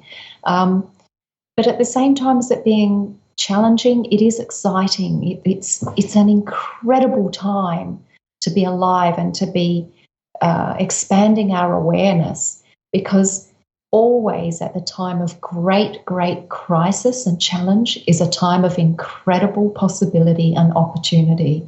And that's my message now, is that, continue to believe in yourself. Know that although it doesn't always seem like you are progressing, and you're oftentimes, feeling like you're thwarted by these underlying conditions you have in yourself or you see around you in society, your connection to your inner self and your knowing of that awareness is going to carry you all the way. It is the compass for you, for all of us, and we're in that together. So the more we encourage each other in that and acknowledge that and honor that, the better, because that's what we need now more than anything.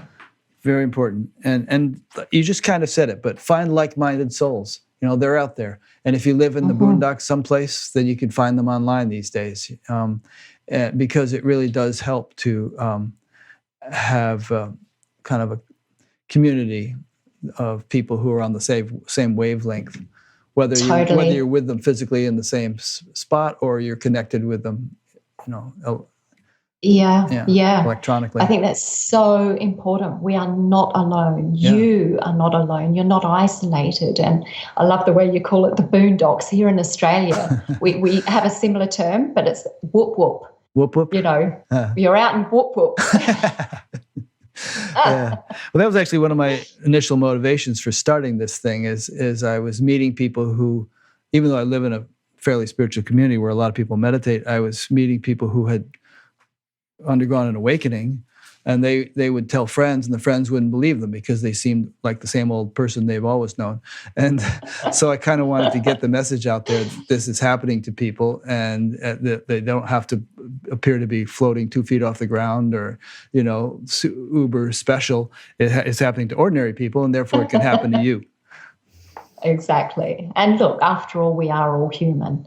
And I think, it's really, really important that we dispel a lot of the old baggage that goes along with spirituality and teachers, as if it's, you're meant to kind of look at someone sitting up on some great big pedestal or throne, and it's all so numinous and ethereal and beyond human. And it's not. It's not. We have to really embrace the truth that this whole process of awakening is about really being with what is real and bringing that immanent consciousness into ourselves and into the world. It's not about escaping it.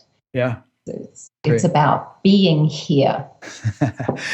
Well, we could go on all night. Every time you say something, I think of several other things that we could talk about, but we should probably wrap it up. And I've really enjoyed this conversation.